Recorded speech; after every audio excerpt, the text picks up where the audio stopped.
요한계시록 22장, 요한계시록 22장 18절과 19절 말씀 제가 봉독해 드리겠습니다. 이것은 하나님의 말씀입니다. 내가 이 두루마리의 예언의 말씀을 듣는 모든 사람에게 증언하노니 만일 누구든지 이것들 외에 더하면 하나님이 이 두루마리에 기록된 재앙들을 그에게 더하실 것이요 만일 누구든지 이 두루마리의 예언의 말씀에서 제하여 버리면 하나님이 이 두루마리에 기록된 생명나무와 및 거룩한 성에 참여함을 제하여 버리시리라. 아멘. 네, 요한계시록 독법에 대해서 제가 이제 4월, 그다음에 5월, 그다음에 이제 이번 달도 이제 이렇게 강의를 지금 하고 있습니다. 요한계시록이 어렵다라고 하는 것은 사도 요한이 요한계시록을 기록한 이후부터 지금까지 이게 지금 내려오고 있는 거거든요. 20-30년 전까지만 해도 우리 한국교회 안에서 계시록에 대한 논쟁이 사실 뜨거워졌어요. 그죠? 한 40년 전만 해도요. 뭐 그때는 계시록 그러면 엄청나게 한국교회 안에 뜨거운 열기가 막 후끈후끈했습니다. 그런데 그때는 이제 역사적 전천년, 그다음에 무천년, 다음에 세대주의 전천년 이러한 사상들이 이제 무엇이 옳으냐, 뭐 내가 옳으니, 뭐 너가 옳으니 해가지고 이런 것 때문에 상당히 그 갑론을박이 심하게 이제 이루어졌던 이제 그러한 시기였습니다. 그런데 여러분, 한 20여 년 전부터 우리 한국교회 안에 여러분 이렇게 보면은 요한계시록에 대한 관심들이 이제 점점 식어지고 있다고 하는 것을 아마 여러분들도 느꼈을 거예요. 그리고 최근에 와서는 사실 요한계시록 별로 관심이 없는 지금 이러한 지금 상황으로 여러분 지금 이렇게 지금 되어버렸습니다. 제가 이제 기독교 종말론을 계속 제가 연구를 하면서 어렴풋이 그 이유를 제가 깨닫게 된 거예요. 그게 뭐냐면 한국교회 신학의 사상은 미국 교회의 신학 사상을 그대로 이어갔습니다. 그러니까 미국 교회의 신학 사상은 유럽 교회의 신학 사상에서 비롯된 거예요. 그러니까 한국 교회의 미래를 보려면 가깝게는 미국 교회를 보면 돼요. 조금 더 멀게는 유럽 교회를 보면은 한국 교회의 미래가 이렇게 여러분 보이게 되어져 있습니다. 그래서 이제 세계적인 신학의 흐름이 벌써 한 20-30년 전부터 어떠한 조짐이 있었냐면은 세계적인 그 세계의 종말론적인 신학 자체도 이 종말론에 대한 관심이 상당히 뭐라 그럴까, 막 이전에 한 40-50년 전처럼 막 뜨겁거나 어떤 논쟁이나 막 이러한 대립이 사실은 사라졌어요. 그래서 20-30년 전부터 세계적인 종말의 흐름들을 보면은 이제 역사적 전천년, 그 다음에 무천년, 그 다음에 세대주의, 뭐 후천년은 거의 뭐 이제 지금 이렇게 지금 이제 뭐 소개되지 않고 있는데요. 그런데 20-30년 전부터 세계적인 이 종말론의 신학의 그림이 어떻게 진행이 되고 있냐면 어느 하나의 뚜렷한 하나에 집중을 하지 않습니다. 예를 들자면 아주 오래전에 비해서 막 무천년만 오르니, 전천년만 오르니, 세대주의만 오르니라고 이렇게 자기들의 하나의 독특한 신학적인 사상을 가지고 상당히 이제 그 논쟁을 많이 했는데 20-30년 전부터는 이게 조금 바뀌어졌어요. 뭘로 바뀌어졌냐면 각자 자기들이 믿고 있는 어떤 그 사상 하나만을 강하게 주장하기보다는 각 학파에서 주장하고 있는 그 사상들 있잖아요.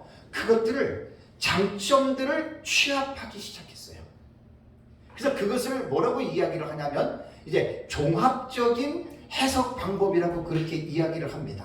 그래서 이제 뒤에도 제가 말씀을 드리겠지만 절충주의 해석법이라고도 하고 종합주의 해석법이라고도 이야기를 합니다. 그러니까 어떤 뚜렷한 이제는 뭐 하나만이 옳으니 하나만에 대한 어떤 주장을 하기보다는 그동안에 우리에게 알려져 왔던 그 종말론의 학파가 있잖아요. 전천년, 무천년, 세대주의, 후천년, 이러한 학파가 주장하는 좋은 장점들을 다 이렇게 종합적으로 모아가지고 이제는 거의 전과 같이 논쟁과 다툼과 격돌을 피하고 이제는 하나의 종합적으로 좋은 어떤 점만을 가지고 이제 우리가 한번 해야 되겠다라고 하는 이제 이러한 흐름들이 20, 30년 전부터 이미 미국 교회에서 이러한 종말론의 흐름이 여러분 흐르기 시작했습니다.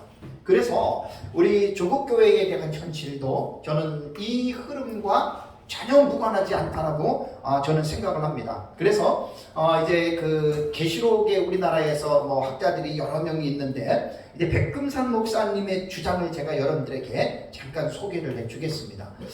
이 백금산 목사님이 뭐라고 이야기를 했냐면 최근 많은 복음주의 요한계시록 해석자들은 4가지 해석법 중 장점을 종합적으로 취하는 절충주의 해석 또는 종합적인 해석법을 취합니다 라고 지금 백금산 목사님이 이렇게 이야기를 했거든요. 백금산 목사님은 부흥과 개혁사의 대표잖아요, 그죠? 그리고 예수가족교회를 담임하시고 합동직이시고 요한계시록을 이분도 약 30년 이상을 연구하고 무천년주의자로서 요한계시록 그 만화책 주권을 낸 분이세요. 그러니까 요한계시록을 이분도 오랫동안 연구하고 가르치고 지금도 요한계시록을 가르치고 있어요. 그런데 이제는 이분도 그렇게 전에처럼 막 내 것만 오르 무천년만 오르니 이렇게 이야기를 안 하고 이분이 하는 말을 그대로 제가 인용을 합니다. 제 책에 이제 그대로 나갈 겁니다. 이러한 종합적 해석법에도 과거주의와 미래주의 해석의 종합이 있고 또한 과거주의와 상징주의의 종합이 있고 그 다음에 미래주의와 상징주의의 종합도 있고 그 다음에 과거주의와 미래주의와 상징주의의 종합 등 여러 가지 형태가 있습니다라고 여러분 이렇게 이야기를 하는 거예요. 그러니까 제가 요한계시록 독법을 제가 이제 강의하고 여러분들에게 가르치면서 뭘 제가 지금 여러분들에게 중요하게 강조를 하냐면 요한계시록은요. 이 요한계시록을 기독교 종말론을 우리가 어떻게 이해를 해야 하는지에 대한 이 부분을 자세하게 우리가 공부하다 보면 이것만 옳다라고 주장을 할 수 없게끔 여러분 되어져 있습니다. 그래서 제가 이제 그런 것들을 객관적인 입장에서 여러 가지의 사실들을 이제 역사신학적인 입장에서 다 가지고 와서 그거를 가지고 제가 지금 여러분들에게 쭉 지금 소개를 해주고 있는 거예요. 그러면서 백금산 목사님은 자기의 입장을 이렇게 말을 합니다. 저는 이 가운데에 상징주의를 가장 기본으로 하면서 이 백금산 목사님이 말한 여기에 이제 뭐 4가지 해석법, 과거주의, 역사주의, 이상주의, 그 다음에 또 하나 그 미래주의 있잖아요, 그죠? 요 4가지는 사건을 해석하는 방법이에요. 근데 백금산 목사님은 이제 그것만 가지고 이야기를 하는데 이제 무천년, 전천년, 후천년 세대주의는 본인이 포함을 시키지 않았어요. 그래서 이제 제가 지금 독법을 가르치는 또 책에 나오는 내용을 보면은 아주 자세하게 이러한 부분들에 대해서 여러분들에게 이제 제가 또 강의도 하고 있고 제 책에도 이렇게 지금 넣고 있는데요. 백금산 목사님은 그 가운데에 상징주의를 가장 기본으로 하면서 그러면 상징주의는 이상주의잖아요. 영적 해석법이잖아요. 이게 무천년에서 즐겨 쓰는 방식이에요. 그러니까 그것을 기본으로 하면서 이제 그것만 옳다라고 말하는 것이 아니라 1세기 당시의 역사적 배경을 중요시하는 보세요. 과거주의와 이것도 수용한다는 이야기예요. 그 다음에 예수님의 재림과 재림 이후의 종말적 사건을 중요시하는 미래주의와 이것도 이제 나는 수용한다 그 말이거든요. 그 다음에 예수님의 초림과 재림 사이에 교회 시대 전체에 대한 관심을 지속시키는 역사주의의 장점을 모두 취하는 종합적인 해석법을 견지합니다. 이것이 백금산 목사님이 지금 요한계시록에 대한 자기 자신의 입장을 지금 표명한 거예요. 그래서 뭐라고 이분은 얘기를 하냐면 저와 같은 요한계시록 해석법을 구속사적 상징주의 해석법 이렇게 얘기를 합니다. 구속사적 상징주의 해석법이다라고 백금산 목사님이 지금 주장하는 거예요. 그래서 이것을 제가 5가지 해석법에 조금 이따가도 말을 하겠지만 우리는 절충주의 혹은 종합주의라고 이미 서구 학자들이 이야기를 하고 있어요. 그러니까 백금산 목사님도 이 외국에서 지금 말하는 요한계시록의 신약신학의 주경학자들의 주장이 20, 30년 전부터 이 절충주의와 종합주의 같은 말이에요. 표현이 다를 뿐이지 이 부분에 대해서 영향을 받은 거예요. 백금산 목사님도. 그래서 뭐 전에처럼 무천년만 오르니 뭐 전천년이 틀리느니 뭐 세대주의는 틀리느니 이제 이런 말들을 거의 다가 지금 안 하는 거예요. 그러니까 제가 볼 때는 장단점이 다 있어요. 막 부딪히고 싸우고 뭐 비판하고 정죄하는 것은 많이 줄어들었어요. 많이 절감은 됐는데 문제는 뭐냐면 뚜렷한 정체성들이 상실되는 거예요. 이건 제가 지난달에도 말씀을 드렸던 내용인데 이런 부분들은 우리가 기본적으로 우리가 기본 이해를 하고 있어야 됩니다. 그래서 한국교회도 세계적인 흐름의 영향을 받아서 지금 거의 종말론에 대해서 이전처럼 내 것만 옳으니라고 하는 이러한 주장들을 지금 안 한다는 이야기예요. 그러니까 시대가 변했어요. 변화된 시대의 흐름을 우리가 무시할 수 없습니다.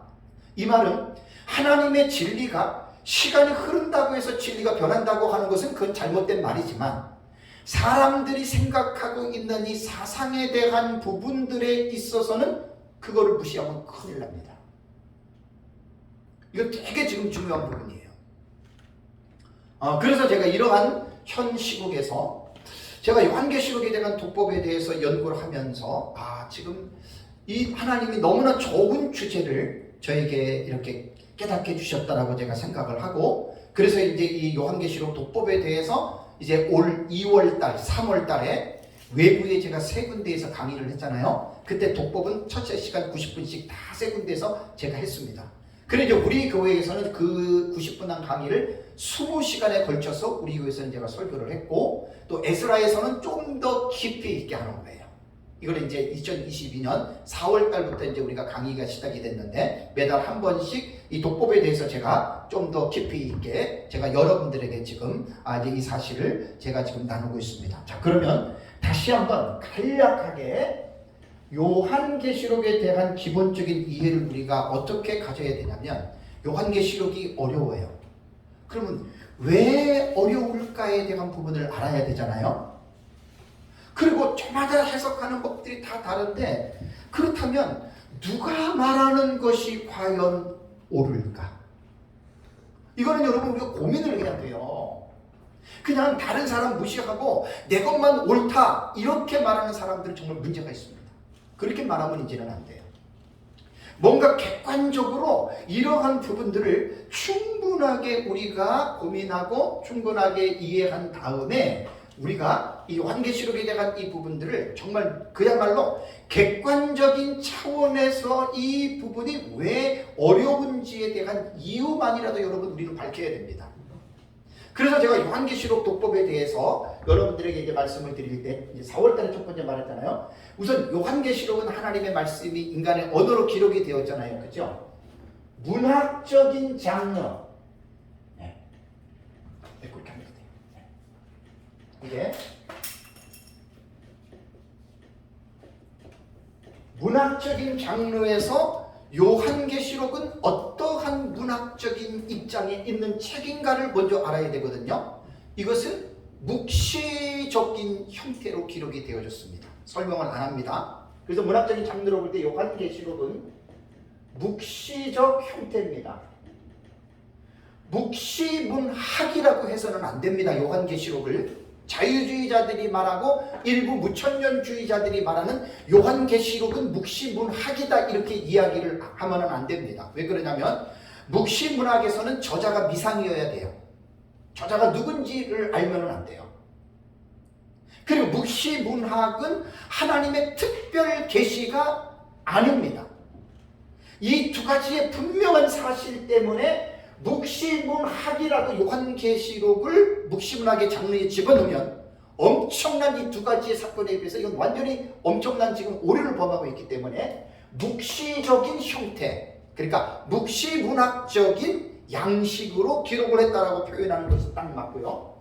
두 번째는 성경 해석이 다 그렇듯이 해석학적인 구조로 요한계시록을 먼저 봐야 됩니다. 제가 이 말은 누누이 강조하지만 요한계시록이 흰 말이 뭐고 붉은 말이 뭐고 검은 말이 뭐고 불이 섞인 유리바다가 뭐고 14만 4천이 뭐고 대부분 사람들이 요한계시록을 그렇게 배워왔어요. 지금 제가 요한계시록 독법의 기본적인 이러한 지식들에 관심이 없이 누가 그냥 이렇게 말하니까 이렇다라고 이렇게들 이야기들을 했거든요. 여기서부터 문제가 있었던 거예요, 사실은. 그래서 해석학적인 구조에서 크게 세 가지 말씀을 드렸어요. 뭐예요? 첫 번째는 문장의 해석법입니다. 글로 기록된 게 문장이잖아요. 이것을 문자로 읽느냐, 상징으로 읽느냐, 이거를 먼저 결정을 하셔야 돼요. 다음에 이번에 이제 설교하는 건데 요한계시록에 사건이 기록이 되어져 있어요. 제가 종합한 걸로는 61가지예요. 이 사건이 언제 일어났느냐, 이거 지금 되게 중요한 거예요. 우리가 어떤 사건을 논할 때에는 육하원칙 속에서 우리가 논하잖아요. 에? 누가 언제 어디서 무엇을 어떻게 왜, 반드시 이것을 해야 되는데 사건의 해석에 있어서는 지금까지 요한계시록을 해석해왔던 사건의 해석법이 5가지입니다. 마지막 이 결정주의까지. 그게 뭐죠? 첫 번째는 과거적 해석법이 있고, 두 번째는 역사주의 해석법이 있고, 세 번째는 이상주의 해석법이 있고, 네 번째는 미래주의 해석법이 있고, 다섯 번째는 절충주의, 종합주의라고 했습니다. 지금 이거 하나가 2000년 기독교 역사를 통해서 요한계시록을 이렇게들 접근했다라고 하는 말이에요. 그러니까 내 것만 하나 누구한테 그냥 들어가지고 누구한테 배워가지고 그것이 도대체 어떤 것인지도 알지 못하고 그냥 이것만 못하라고 말하는 사람들이 얼마나 무지합니까? 그 말이 안 되는 지금 일들을 하고 있는 거예요. 이게 어떻게 보면. 그래서 2000년 교회에서 역사를 통해서 요한계시록을 사건을 어떻게 해석을 해왔느냐에 대한 이 부분도 구체적으로 하나를 요한계시록 1장부터 22장까지 보세요. 몇 년을 걸쳐도 못 봐요. 그럴 정도로 연구를 한 다음에 결론은 내가 보고 있는 관점을 정확하게 라인을 말할 수 있는 사람이 되어야 그 사람이 그래도 안전하게 요한계시록을 가르치더라고 할 수가 있는 법입니다. 세 번째는 뭐냐면 단락의 해석법입니다. 사실 요한계시록은 단락의 해석법은 여기서 사실은 요한계시록에 대한 내용이 결정이 나요. 뭐 이것까지는 뭐 그냥 그런 대로 뭐 이렇게 그냥 이렇게 보겠구나라고 하지만 요한계시록의 단락의 해석법은 예를 들어서 요한계시록의 가장 중요한 부분이 어딘 줄 아세요? 6장부터예요. 요한계시록 6장부터 19장까지가 뭐 전천년, 무천년, 세대주의 할 것 없이 가장 요한계시록을 구조적으로 볼 때 가장 어렵고 난해한 부분이 6장부터거든요. 그러면 6장부터를 전천년, 무천년, 세대주의, 후천년이 이 6장부터 19장까지 20장에 걸친 내용을 어떻게 사건을 이어가느냐가 이게 단락의 해석법이에요. 그래서 단락의 해석법에는 여러 가지가 있지만 제가 5가지 말씀을 드렸어요. 첫 번째는 점진적 해석법. 6장부터 19장까지가 순서적으로 그대로 이루어졌다. 이렇게 말하는 학자, 세대주의가 보통 이렇게 봐요. 두 번째는 반복법이에요. 7인의 내용이 7나팔이고 7인의 내용이 7대접이다. 똑같은 내용을 반복적으로 계시의 모양만 변개시켜서 기록했다. 그런데 이런 거 들어보면 다 일리가 있어요. 세 번째는 뭐냐면 전진하는 반복법이라 그랬죠.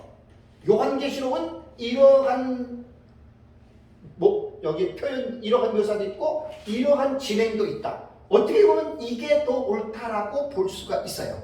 우리가 보는 해석도 이런 거 다 지금 들어가요. 근데 무엇 하나하나만 가지고 이렇다라고 말을 할 수가 없다라고 하는 말입니다.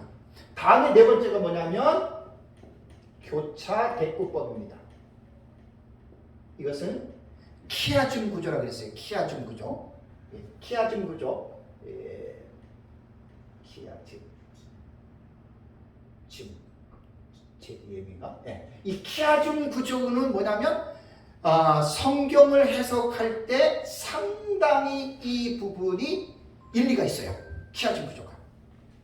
그래서 이거는 이제 너무나 엄청나기 때문에 문장을 볼 때 구약이나 신약이나 볼 때마다 충분히 이러한 요소로 보일 수가 있다라고 하는 말입니다. 보일 수가 있기 때문에 이런 부분들은 이렇게 여러분들이 잘 보셔야 되고요. 다음에 이제 다섯 번째가 뭐냐면 본경과 삭경의 상호 교차 구조. 이거 우리가 보고 있는 건데 이거 설명하는 게 사실 지금 공부하는 거예요. 우리가 의외로 시간이 많이 걸립니다. 의외로 시간이 많이 걸리기 때문에 이런 부분들 잘 기억해야 되고, 다음에 이제 세 번째는 뭐냐면 신학적 해석에 대해서 관심을 가져야 돼요. 이것이 이제 신학적 해석에는 주경신학, 조직신학, 역사신학, 실천신학적인 입장에서 요한계시록을 전체를 봐야 된다. 이것이 제가 요한계시록 독법에서 지금 강의하고 주장하는 그 내용들의 지금 핵심입니다. 핵심. 그래서 지난달에 이어서 이번에 또 강의할 게 뭐냐면 요한계시록의 사건의 해석법에 대해서 여기에 대해서 이제 간략하게 여러분들에게 이제 말씀을 제가 드릴게요. 요한계시록을 1장부터 22장까지 보면은 제가 정리한 바로는 약 61가지 사건이 나옵니다. 이것은 개인이 보는 관점에 따라서 증감이 있을 수가 있습니다. 이거는 증감이 있을 수가 있는데 그거를 잘 여러분들이 생각을 해야 되고요. 그렇다면 거기에 분명히 단락 안에 사건이 지금 기록이 되어져 있잖아요. 그죠? 그럼 사건이 기록이 되어져 있는데 그러면 이 사건을 해석하는 방식이 두 가지라 그랬습니다. 이거는 이제 기록된 순서로 보는 건데요. 자, 이 사건을 해석할 때 제가 문장의 해석법에서도 말씀을 드렸지만 문자적인 그대로 사건을 보는 관점이 있어요. 문자적인 그대로 사건을 보는 관점이 있는데 이것은 예를 들자면 두 증인이라는 사람들이 역사 세계에 나타날 것이다. 그 다음에 첫째 인 띄면 흰말이 나오잖아요. 그죠? 그럼 흰말이 나타날 때 그 사건이 역사 세계 속에서 언제인지는 모르지만 그대로 나타날 것이다. 이게 문자적인 해석이고요. 두 번째는 뭐냐면 상징의 해석법이 있습니다. 어떤 사건이든지 간에 이 상징의 해석법은 무천년 해석의 아주 특징인데 이게 뭐냐면 요한계시록에 기록된 이 내용이 문자적으로 기록된 대로 이루어지는 것이 아니다. 참 잘 이해가셔야 돼요, 여러분. 그러니까 무천년을 공부하시는 분들은 무엇이 무천년인지를 좀 알고 공부를 하셔야 되는데 그냥 문자적인 사건으로 보기보다는 이 문자보다는 어떤 상징에 대한 어떤 그 의미를 부여하는 게 이 상징의 해석입니다. 그러니까 우리는 예를 들어서 무슨 예수님의 재림 같은 경우에야 무천년에서도 예수님이 실제적으로 재림한다라고 보지만 그걸 상징의 이 사람들이 말하는 상징으로 보면은 그 예수님 재림 그런 게 아니야. 그냥 그러한 일들이 역사 세계 안에 그냥 늘 있어 오는 거야. 이렇게 해석을 한다 그 말이에요. 무천년 재림 그렇게 해석한다는 거 아닙니다. 똑같이 우리처럼 그는 문자적으로 해석을 하는데 거의 상징의 해석법이라고 하는 것은 여러분 그렇습니다. 그러면 제가 이 문자적과 상징적인 해석이 있어서 우리가 보는 관점은 문자적인 해석을 우리는 중요시합니다. 잘 기억하셔야 돼요. 그러니까 내가 지금 공부하고 내가 알고 있는 게 어떤 것을 기준을 세워놓고 내가 가는지를 알고 가르치시라 그 말이에요. 정확하게 밝히셔야 돼요, 입장을.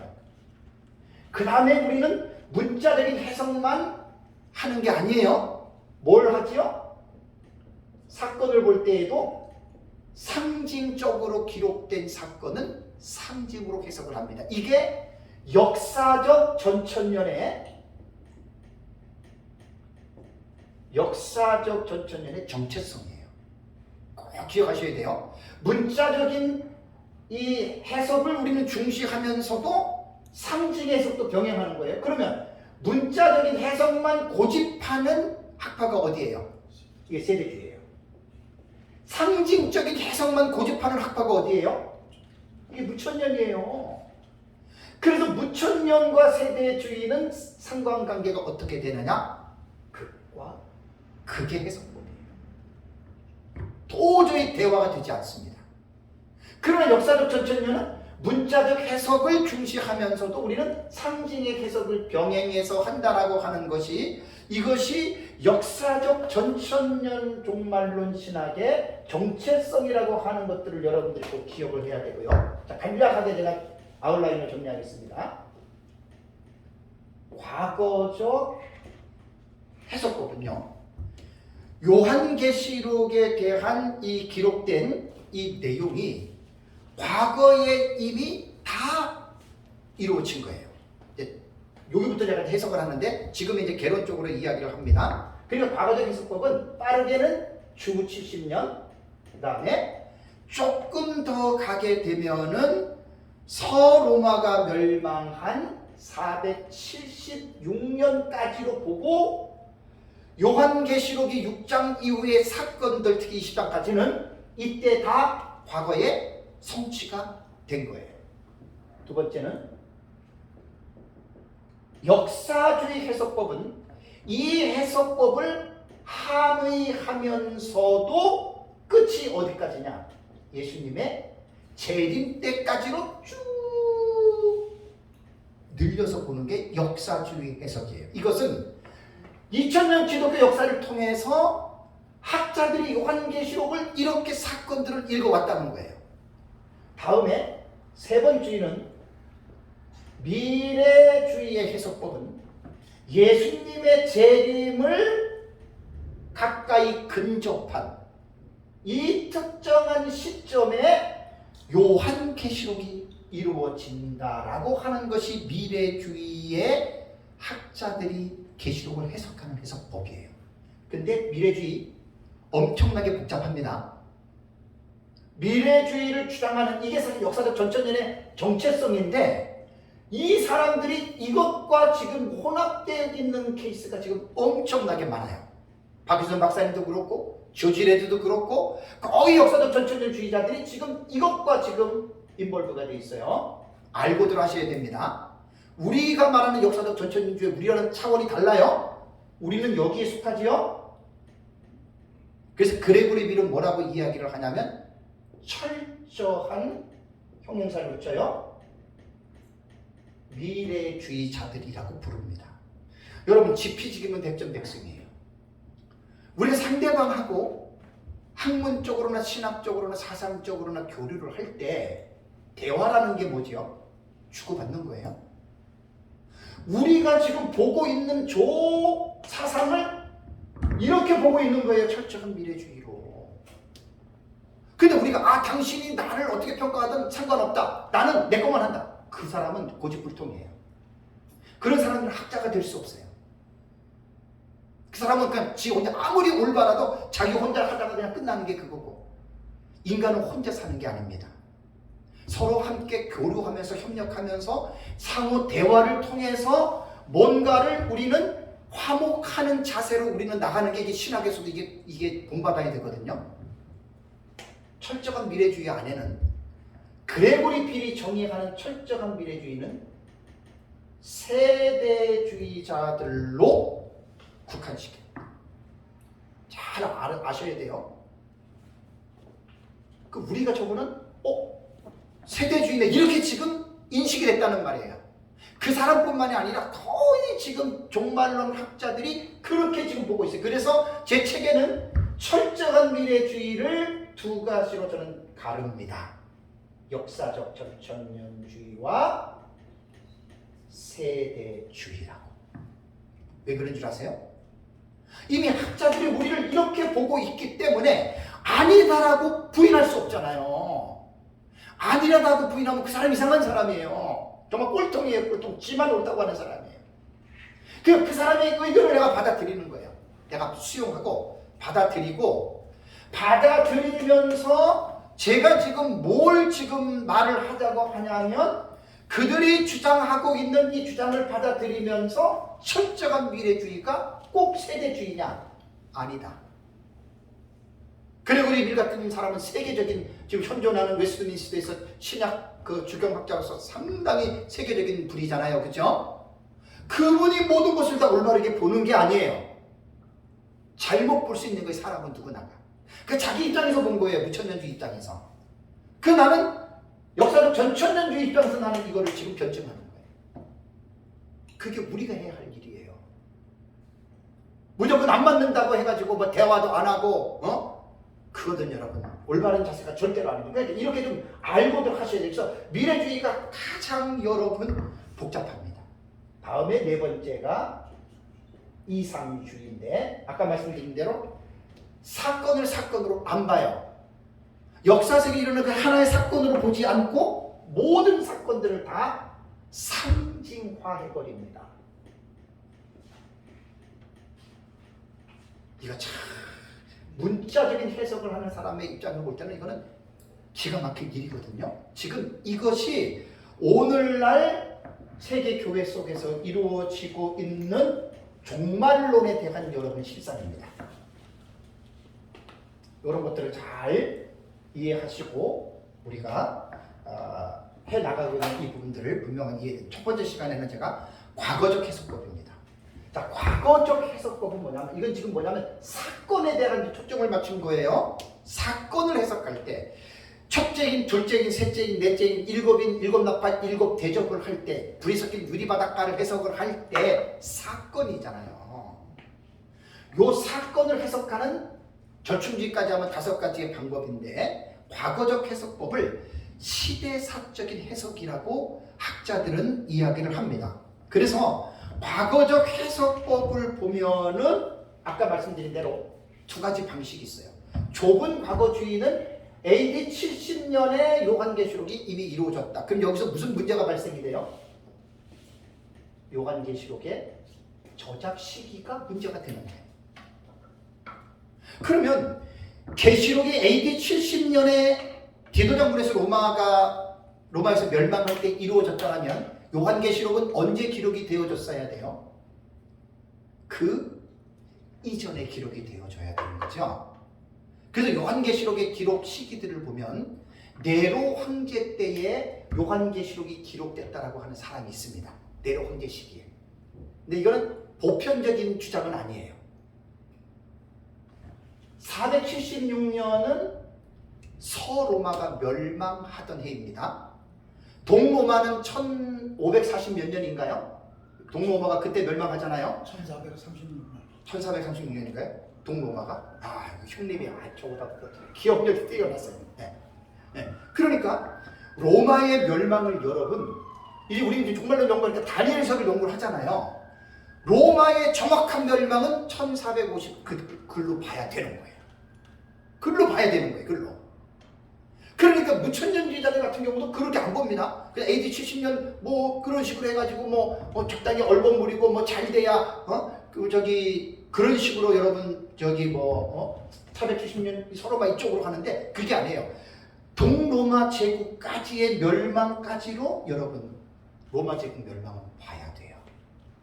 그리고 그 이후에 7번째 제국이 어떠한 제국인지에 대해서 여러분 이것을 이야기를 해야 된다. 그러면 과거적 해석법은 어디에 포커스를 맞췄냐면 로마 제국에 포커스를 맞춘 거예요. 그러니까 요한계시록은 로마 제국 하에서 로마 제국에 의해서 교회가 핍박을 받고 성도가 핍박을 받고 이게 과거주의 해석법입니다. 그래서 이 과거적 해석법을 본문이 이제 주후 1세기경의 아시아 7교회의 역사적인 내용을 서술한 것으로 보고요. 21장과 22장은 이제 미래에 이루어질 것으로 과거주의자들이 보기는 해요. 21장과 22장. 그러면 이 과거적 해석법에서 보는 해석들은 계시록 1장에서 20장까지의 내용을 어떻게 이들은 해석을 하냐면 계시록 2장과 3장 있잖아요. 2장과 3장에 보면은 7교회에 나오는 해석들 중에 우상 숭배 있죠. 그럼 과거주의자들이 왜 과거주의냐? 우리는 제가 여러분들에게 아웃라인만 얘기를 했는데 그렇게만 알고 있으면 그냥 그걸로 끝나는 거예요. 과거적 해석법자들이 요한계시록을 어떻게 해석해오냐? 그런데 놀라운 사실은요, 많은 학자들이 과거적 해석법을 많이 인정합니다. 특별히 부분적인 거.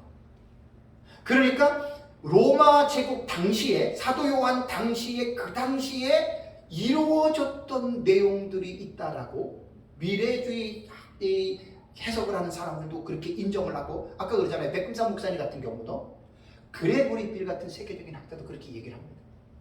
과거적 해석법 상당히 인정합니다. 고신대에 있는 어떤 교수님은 자기는 과거주의 해석이 옳을 것 같다라고 이렇게 자기 책에다가 쓴 걸 내가 봤어요. 그렇다고 우리 뭐라고 하면 안 돼요. 한 가지 조심해야 될 게 뭐냐면, 내가 과거주의든 역사주의든 미래주의든 이상주의든 간에 내 것만 옳고 나와 다른 학설은 틀리다 이렇게 말하면 큰일 납니다. 이렇게 하면 절대 안 됩니다. 객관적으로 보자는 거예요, 제가 지금. 객관적으로. 그래서 과거주의는 이런 차원에서 상당히 설득력이 있고요. 다음에 4장에서 11장의 관계를 과거주의 해석보면 어떻게 이야기를 하냐면, 교회와 유대 종교의 투쟁으로 가르칩니다.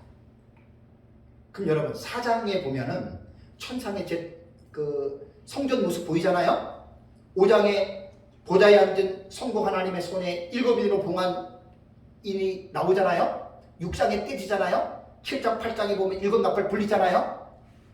이거를 여러분 교회와 유대교의 투쟁으로 해석을 합니다. 저도 아직 세세히 살펴보지 않았어요. 그러면 이 사람들이 과거주의 해석법으로 이 해석을 한 것을 보면 나름대로 우리와는 맞진 않아도 일리가 있다 그 말입니다.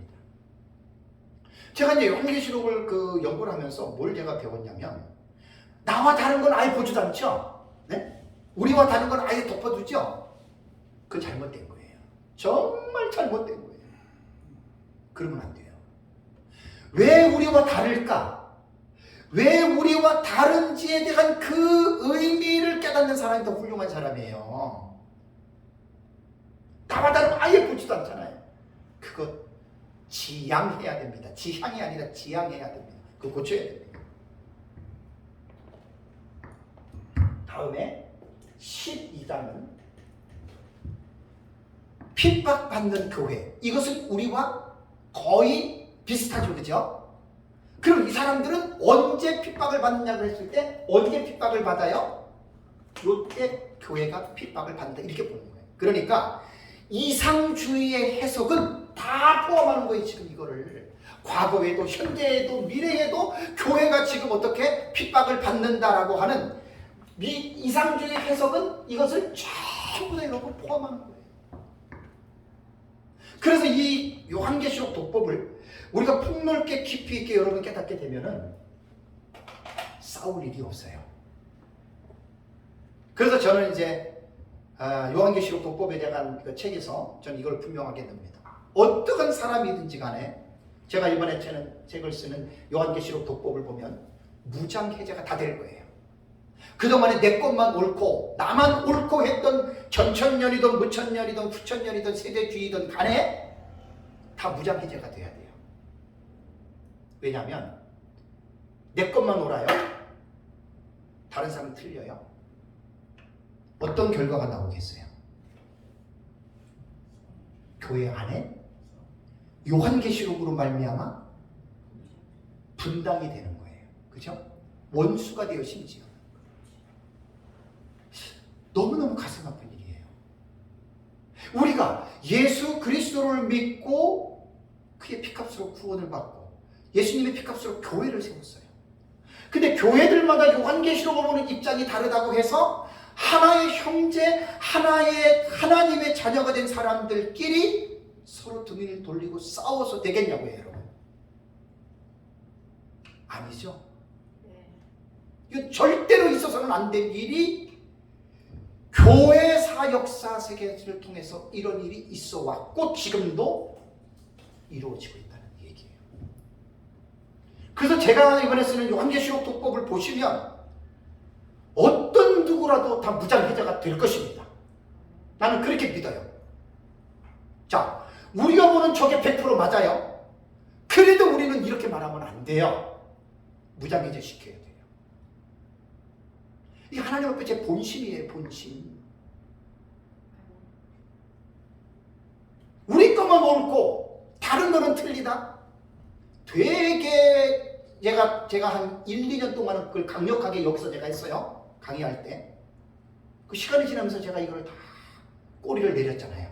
그 지금 하는 게 제 입장이에요. 지금 말하는 게. 나는 100% 우리께 맞다고 봐요. 저만큼 확신 있는 사람이 있으면 나오보라 그래요. 저 못 따라올걸요? 제가 책을 썼잖아요. 1300~1400페이지. 그게 제 확신이에요. 그냥 쓴 게 아니에요. 그리고 제가 이제 객관적으로 전체적인 기독교 종말론의 역사를 교회사를 통해서 살펴보니까 나부터 겸손해야 되겠다는 거 하는 걸 깨달은 거예요. 내가 겸손해야 상대방도 겸손해집니다. 내가 교만하면 상대도 교만하게 나를 들이받습니다. 그걸 내가 초창기에는 전천년으로 돌아와서 한 2, 3년 동안에는 이것만 저것만 우리 것만 옳고 막 제가 상당히 비난하고 정죄를 했거든요. 근데 제 강의를 쭉 올려놓은 것들을 들어보시면 점차 그것이 약화가 돼서 지금 내가 이런 말을 하는 거예요. 절대로 그러면 안 됩니다. 사상에 있어서만큼은 다를 수 있거든요. 나와 다르다고 해서 각을 세우면 안 돼요. 그건 100% 하나님이 싫어합니다. 그 사람이 정말로 100% 자기가 맞는다 하더라도 나는 하나님이 그런 자세를 싫어한다는 거예요. 그런 자세를. 그걸 제가 깨닫고 나서 지금 이런 부분들을 강조하고, 안 그러면 제가 왜 과거적 해석법을 뭐하러 얘기를 하겠어요. 왜 우리와 다른데. 근데 그러지 말라는 거예요. 제 얘기는 좀 폭을 넓혀 가시라는 이야기. 그 다음에 과거적 해석법은 13장에서 19장의 해석. 13장 우리 다 알잖아요. 두 짐승, 바다와 땅에서 올라온 짐승. 14장은 14만 4천이 하늘에 올라가 있죠. 그죠? 그 다음에 거기에 공중을 날아가는 새 천사가 말을 하고, 그 다음에 예리한 낫으로 심판하는 내용과, 그 다음에 익은 포도죽을 밟는 거. 15장을 가면은 불이 섞인 유리바다 나오잖아요. 16장을 가면은 7대접 나오잖아요. 17장을 가면은 음료가 나오고, 18장은 큰성 바벨론 멸망이 나오고, 19장은 어린 양의 혼인잔치에 대한 예고와 예수님 재림 나오잖아요. 이 사실을 과거주의자들은 어떻게 이야기를 하냐면, 네로 황제 혹은 도미티안 황제 때의 이 사건들이 이루어질 때 이렇게 해석을 합니다. 이해가 되세요? 우리는 어떻게 봐요? 미래로 보잖아요, 우리는. 그러니까 전혀 이게 좁혀질 수가 없는 해석법이에요, 지금 이게. 그러니 이것을 알아야 된다는 거죠. 그 다음에 이제 21장에서 이제 22장에 대한 이 부분들은 이제 미래의 일로 보거나, 때로는 여기서도 혹은 이루어진 일들로 해석하는 경우들이 있다고 해요. 왜냐하면 제가 과거적 해석법 하나를 연구한다 그러면 박사학위 논문을 써야 되는데 이게 몇 년에 끝나는 게 아니에요. 세계적인 과거적 해석법자들을 다 골라가지고 전부 다 연구를 하려면요, 이제는 제는 역부족에서 못합니다. 할 수가 없습니다. 그래서 학자들이 쓴 글들 중에 중요한 것들을 제가 취합시켜서 과거적 해석법을 왜 이들이 이렇게 하는지에 대해서 제가 이해를 하고 있는 거예요. 그러니까 다른 것에 대해서 이해가 많아지게 되면 내 마음이 훨씬 넓어져요. 훨씬 넓어져서 많은 사람들에게 자신있게 설득력 있게 요한계시록을 가르칠 수가 있어요. 근데 내 것만 옳다고 해보세요. 설득력이 없습니다. 상당히 떨어집니다. 아주 극소수의 사람들만 아멘하지 많은 사람들이 거기에 귀를 딱 닫아버립니다. 그건 절대 안 됩니다. 근데 과거적 해석법에 장점이 있어요. 이건 꼭 인정을 하라는 이야기예요. 뭐냐면 요한계시록이 우리는 주후 96년에 도미티안 황제 때에 기록된 것으로 우리를 믿지요. 그럼 그 당시에 기록된 역사적 사실이에요. 그러면 도미티안 당시에 에서보드 사빌라 소아시아도에 있는 7교회와 이 서신을 보는 그 당시의 교회들에게 이 요한계시록이 시사하는 바가 있겠습니까? 없겠습니까? 있지요. 그러니까 미래주의자들의 단점은 뭐냐면 요한계시록 전체가 미래에 일어나는 일이기 때문에 과거와는 전혀 상관이 없는 것으로 단언해버리면, 그러니까 과거적 역사주의, 이상주의 해석가들에 의해서 공격을 받는 게, 그래서 공격을 받는 거예요. 여러분, 우리 미래주의 해석이라고 해서 요한계시록 전체가 다 우리가 미래에 일어날 일 아닙니다. 자, 요한계시록 1장 19절에 예수님께서 요한계시록 구조에 대해서 말씀해 주셨죠. 내 본 것과 지금 있는 일과 장차 될 일을 기록하라 그랬죠. 그러면 요한계시록 안에서 사도 요한이 그 당시에 본 계시가 있어요. 그게 몇 장입니까? 1장과 4장과 5장이에요. 그 다음에 지금 있는 일, 사도 요한이 계시록을 기록할 때 그 당시의 상황을 기록된 내용이 2장과 3장입니다. 그렇다면 우리 미래주의 해석법을 따르는 우리들에게도 요한계시록은 1장부터 5장까지는 사도 요한 당시에 있었던 상황에 연관된 말씀이 있어요, 없어요? 있잖아요.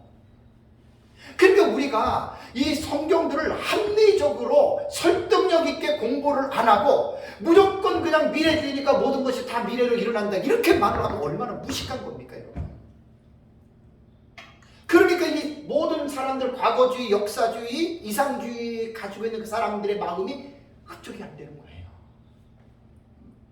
그리고 그것도 모르고 자기만 옳다고 소리지 빽빽 지르잖아요. 얼마나 무식한 줄 아십니까, 그게? 그래서 빨리 우리는 그런 무식의 자리에서 벗어나야 돼요. 그리고 모든 것들을 포괄해야 돼요. 알아야 돼요. 그래서 제가 늘 요즘에 많이 강조하는 게 있어요. 요한계시록을 누가 진짜 잘 아느냐? 폭넓게 많이 아는 사람이 제일 잘하는 거예요. 가장 안타까운 사람이 뭐냐? 하나만 아는 사람. 그리고 그것 가지고 고집 부리는 사람. 그 고집불통이라고 해요. 저는 이런 말할 자격이 있는 사람이에요. 요번에 제 책이 그것을 증명합니다. 그러니까 서로가 싸우고 난리가 나잖아요. 절대로 하나님 기뻐하지 않아요. 고집센 사람일수록 남을 모릅니다. 고집센 사람일수록 객관적 지식 없습니다. 딱 자기 것만 아는 사람들이에요. 이건 부끄러운 일이에요. 제가 지금까지 계속 요한계시록 지금 연구하고 있어요. 앞으로도 계속 할 거예요. 왜 제가 하겠어요?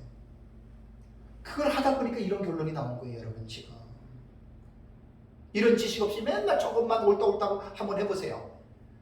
하나님 기뻐하지 않아요. 난 절대 하나님 기뻐하지 않다고 봐요. 왜? 지금 이 시대를 읽어보세요. 지금 이 시대가 어느 시대입니까? 휴대폰 하나 가지고 모든 지식을 갖다가 접할 수 있는 시대고, 모든 사람들의 사고력이 합리적으로 객관적으로 지금 바뀌었어요. 지금 요즘 젊은 세대들한테 라떼는 말이야 해가지고 하나만 그거 아니란 말이에요. 학문의 세계도 많이 벌써부터 오픈이 됐잖아요. 네? 근데 목사님들이 왜 이거 못하는 줄 아세요? 하나 공부하기도 힘든데 둘, 셋 하겠어요? 못하겠어요? 어렵지요. 그래서 제 사역은 그런 것들을 도와주는 거예요. 그래서 저는 목회에 올인하지 않고 연구에 나면 올인을 하잖아요. 제가 도와주리는 거예요, 지금. 제발 무식하게 내 것만 알아가지고 그것만 옳다고 이렇게 고집 부리지 말고 좀 이렇게 폭넓게 공부 좀 하자는 이야기입니다. 그렇다면 과거적 해석법이 이러한 어떤 뉘앙스를, 의미를 담고 있거든요. 이것만 해도 몇 년을 강의라도 할 수가 있는 거예요. 우리처럼 다 주의를 하면은 이들 입장에서. 그런데 놀라운 게요, 제가 무천년이든 세대주의자들이든 주석들을 이렇게 읽어보면, 전에는 아예 안 봤는데 지금 읽어보면 너무 감사한 게 뭔 줄 아세요? 이 사람이 왜 이렇게 보는지 이해가 돼요. 이해가. 그 주경학자들은요, 무식한 사람들 아니에요. 원어 기본적으로 다 아는 사람들이에요. 세대주의건 무천년이건 전천년이건. 그 사람들이 그냥 말도 안 되는 말 하는 게 아니에요. 잘 읽어보세요, 전어를. 나는 그게 이제 이해가 됐어요. 그게 너무 감사해요. 저. 무천년이든 전천년이든 세대주의자들 왜 이 사람들이 이렇게 이야기할까? 전어를 잘 읽어보면 이 사람들이 이렇게 말할 수밖에 없는 이유가 있어요. 그걸 찾아내면 이해가 돼요. 언더스탠드라는 단어를 분해하면 뭐지요? 언더, 아래에서, 스탠드, 서다. 어디 아래 서는 거예요? 상대방 아래에 서보세요. 우리는 내가 전천년이니까 무천년 아예 거들떠 보지도 않죠. 무천년자들, 전천년자들 아예 거들떠 보지도 않죠. 이게 문제예요. 그러면 안 돼요. 우리가 종말론적인 사상이 다르다고 해서 원수 아니잖아요. 남남 아니잖아요. 예수 그리스도의 십자가의 피로 하나가 된 형제잖아요. 조금 종말론 사상이 다르다고 해가지고 우리가 안 좋은 관계를 맺을 수는 없잖아요. 자, 그렇다면 단점과 비판에 대해서 제가 말씀을 좀 드리겠습니다. 자, 요한계시록은 제가 연구를 하면서 깨달은 게 뭐냐면, 어느 한 가지의 해석만 옳다고 말할 수 없다. 이거는 하나님이 기뻐하는 생각이라고 저는 믿어요. 분명히 하나만 맞아요. 그렇다고 하나가 전체적으로 한 사람이 다 맞는 게 아니에요. 무천년이든 전천년이든 세대주든 들어가 보시면요, 자기들끼리도 안 맞아요. 많이 달라요. 제일 혼란스러운 역사적 전천년. 오직 하나님만 아시거든요. 오직 하나님만 아시는 것을 간 큰 사람들은 내 것만 옳다라고 이렇게 말하는 사람이라는 얘기예요. 누구든지 다 해당됩니다. 나는 하나님 그 사람 싫어한다고? 그렇지 않아요. 어느 한 가지 해석법만 옳다고 말할 수가 없는데 많은 사람들이 그렇죠. 내 것만 옳다 그러죠. 저는 내 것에 대한 확신이 없어 이런 말 하는 사람 아니에요. 아까도 말씀드렸지만 저처럼 이런 확신이 있는 사람이 있으면 나오거라 그래요.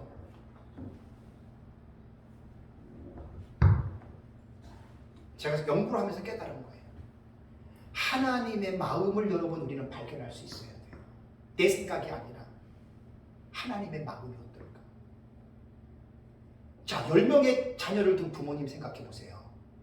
7명은 판사, 의사, 변호사 다 됐는데 한 놈은 시장에서 장사하고 한 놈은 알코올 중독자고 한 놈은 며느리와 부인하고 이혼해가지고 살아요. 그럼 아버지 마음은 어떨 것 같아요? 그 7명의 사자 들어간 자식들만 끼고 놀 것 같아요? 저는 그렇게 안 봐요. 진짜 아버지의 마음은 인간적으로 볼 때 잘못된 세 자녀에게 나는 마음이 있다고 봐요. 난 그걸 깨달았어요. 잘난 자식들은 잘 살잖아요. 오히려 부모 걱정 안 하잖아요. 그 자식에 대해서는. 근데 자식들 중에 좀 뭔가 흠이 있고 뭔가 좀 잘못됐다 그러면 어때요? 늘 부모는 자기 속으로 낳기 때문에 그 자식에 대해서 관심을 있는 거예요. 여러분 신학사상도 엄청나게 넓지요. 내가 나중에 언제 한번 신학사상에 대해서 한번 어느 정도 정리됐어요. 이제 전 너무 감사해요. 종말론 때문에 정리가 됐어요. 개혁주의, 칼빈주의 딱 그 물에서 자랐는데 문제들 많습니다. 그 다음에 제가 이야기를 할게요. 어쨌든 우리는 내 것만 옳고 이거 지금 빨리빨리 부장해제 시켜야 돼요. 겸손하게 다른 사람들 것도 배워보세요. 나랑 안 맞아요? 이해가 된다니까요. 이해가.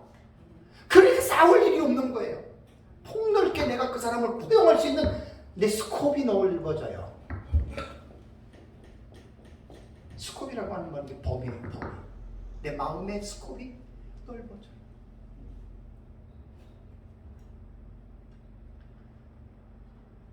비판은 이제 제가 잠깐 쉬다가 다음 시간에 할게요. 왜냐하면 비판이 왜 중요하냐면 과거주의든 역사주의든 미래주의든 이상주의든 간에 다 단점들 있어요. 근데 이 단점은 내가 보는 게 아니에요. 요게 상당한 지금 연구를 하다 보니까 그걸 내가 깨달았어요. 최근에 몇 달 전에. 무조건 과거적인 이 해석법 비판하고 무조건 역사주의 비판하고 미래주의 비판하고 이상주의 비판하고 그러면 안 됩니다.